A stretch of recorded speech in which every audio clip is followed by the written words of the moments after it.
శ్రీమాత్రే నమ. జయ గురు దత్తాత్రేయ నమ.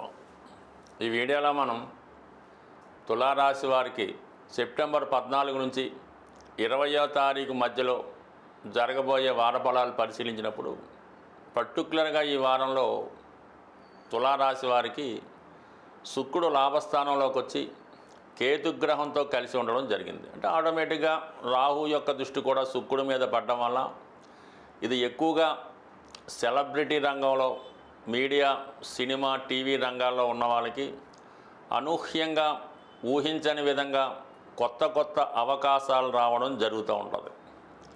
దాంతోపాటు మీ యొక్క ఆదాయం కూడా విపరీతంగా పెరిగే అవకాశం ఉంటుంది.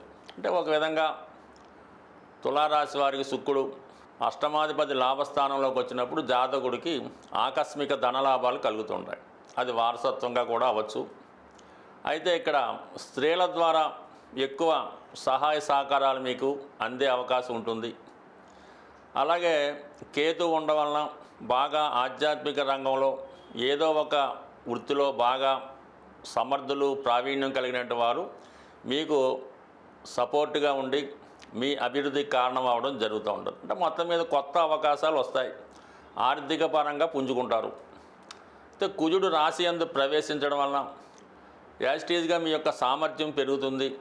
ఏ ప్రయత్నమైనా ఎవరి సహకారం లేకుండా స్వతంత్రంగానే పూర్తి చేయడం జరుగుతుంది. ఆరోగ్యం మీద కూడా కొంత శ్రద్ధ తీసుకోవడం జరుగుతూ ఉంటుంది.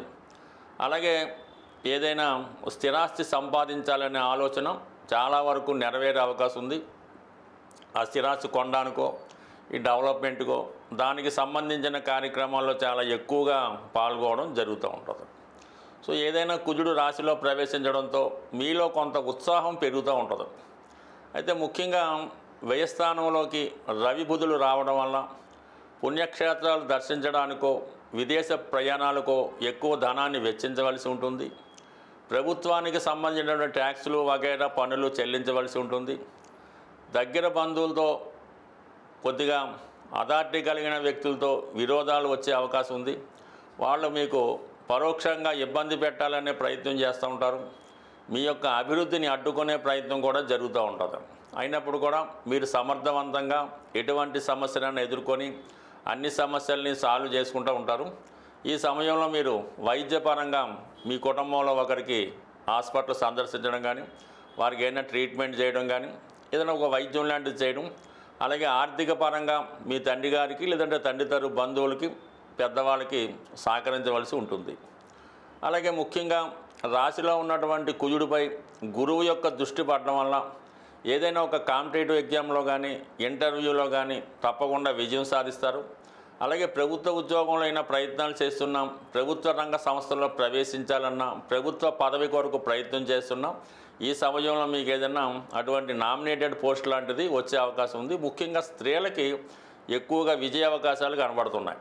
వాళ్ళకి ఏదైనా ఆనరబుల్ పోస్ట్ కానీ, ఒక రాజకీయ పదవి కానీ, లేదంటే ప్రభుత్వం సంబంధించినటువంటి కార్యక్రమాల్లో చురుగ్గా పాల్గొని దాంట్లో యాక్టివ్గా పాల్గొనడం కానీ, ఏదైనా మొత్తం మీద ఈ రాశిలో ఉన్నటువంటి స్త్రీలకి వ్యక్తిగతంగా పురుషులకు కూడా చాలా అనుకూలమైన స్థితి ఏర్పడడం జరుగుతుంది. అయితే ఎస్పెషల్లీ ఈ రాశి వారికి ఈ పంచమ స్థానంలో ఉన్నటువంటి రాహు చాలా వరకు మీలో ఉన్నటువంటి నైపుణ్యానికి, అంటే మీరు ఒక సినిమా రంగంలో ఉన్నాం, సాఫ్ట్వేర్ రంగంలో ఉన్నాం, అనూహ్యంగా మీ యొక్క టాలెంట్కి తగిన గుర్తింపు రావడం జరుగుతూ ఉంటుంది. అలాగే 6లో ఉన్నటువంటి శని మీకు కొన్ని కొత్త అవకాశాలు రావడం జరుగుతూ ఉంటుంది. సాధ్యమైనంత వరకు వచ్చిన అవకాశాన్ని సద్వినియోగం చేసుకుంటూ అటు ఆర్థిక పరంగా, వృత్తిపరంగా చాలా అనుకూలమైనటువంటి లాభస్థితి ఈ రాశి వారికి ఈ వారంలో చాలా అభివృద్ధికరంగా ఉంటుంది. ముఖ్యంగా మనం చెప్తున్నటువంటి ఈ వార ఫలాలు కేవలం చంద్రుణ్ణి ఆధారంగా తీసుకొని చెప్పడం జరుగుతుంటుంది.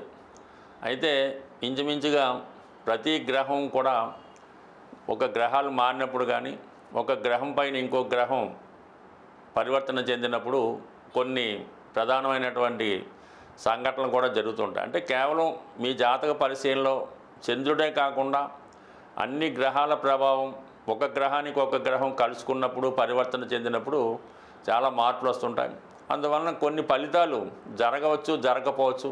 కానీ అన్ని అనుకూలమైన ఫలితాలు ఉన్నప్పటికీ కూడా జాతకంలో కొన్ని ప్రధానమైన దోషాలు ఉన్నప్పుడు, అంటే కుజదోషం లాంటిదో, కాలసర్ప దోషం లాంటిదో, పితృదోషం, లేదంటే మాతృదోషం, ఈ గురుదోషం, ఇలాంటి కొన్ని దోషాలు ఏర్పడినప్పుడు, లేదంటే జాతకరీత్యా మీ యొక్క జన్మజాతకంలో అన్ని కేంద్రాల్లో పాపగ్రహాలు ఉన్నా, లగ్నమందు రాశి యందు సూర్యుడితో పాపగ్రహాలు కలిసి ఉన్నా, చాలా వరకు ఈ గ్రహ దోషాల వల్ల అవి సరైనటువంటి పరిష్కారం చేసుకోకపోవడం వల్ల కూడా జాతకుడికి చాలా కార్యక్రమాలు పెండింగ్ ఉండిపోతుంటాయన్నమాట. మనం ఏదన్నా ఒక ప్రయత్నం సరైన సమయంలో సరైనది జరగలేదు అనుకున్నప్పుడు, అంటే వివాహ వయసు, వివాహ సమయంలో ఆ ఏజ్ వచ్చినప్పుడు వివాహం కావటం లేదు, అలాగే చదువు పూర్తయింది 2-3 సంవత్సరాలు 5 సంవత్సరాలైనా ఉద్యోగం రావట్లేదంటే కామన్గా మీ జాతకంలో ఏదో ఒక దోషం ఉందని గమనించవలసి ఉంటుంది. ఆ దోషానికి తగిన పరిహారం చేసుకున్నప్పుడు, ఆ పరిహారం పూర్తయిన తర్వాత గోచారరీత్యా గ్రహాలు మీకు అనుకూలంగా ఉన్నప్పుడు ఆ ప్రయత్నం అయితే తప్పకుండా నెరవేరుతూ ఉంటుంది. కాబట్టి సాధారణంగా ఒకే సమస్య పదే రిపీట్ అవుతున్నప్పుడు కూడా మన జాతకంలో ఉన్నటువంటి దోషాన్ని సరిచేసుకోవడం, దోషాన్ని సరిగ్గా అన్ని గ్రహాలకి కాకుండా ప్రధానంగా ఏ గ్రహం వల్ల ఇబ్బంది వస్తుంది అన్ని గమనించి ఆ గ్రహానికి తగిన పరిహారం చేసుకోవాల్సి ఉంటుంది. సాధారణంగా మన జాతకంలో జన్మ జాతక ప్రకారం పాపగ్రహాలకి ఏదైనా జపం ద్వారానో, పూజల ద్వారానో, పరిహారాల ద్వారానో చేసుకోవచ్చు. అలాగే శుభగ్రహాలకి దానం ద్వారా, భగవంతుని ఆశించడం ద్వారా ప్రతిదానికి కూడా సులభమైన పరిష్కారం ఉంటుంది. సరైనటువంటి పరిష్కారం కావాలంటే కంపల్సరీగా మీ జన్మజాతకాన్ని పరిశీలించుకొని అప్పటి ఉన్నటువంటి గోచారాన్ని కూడా పరిశీలించి చిన్న సింపుల్ చిట్కాల ద్వారా మీ జాతకాన్ని సరి చేసుకుంటే 100% మీ యొక్క అభివృద్ధి అప్పటి నుంచే ప్రారంభమవుతుంది. స్వస్తి.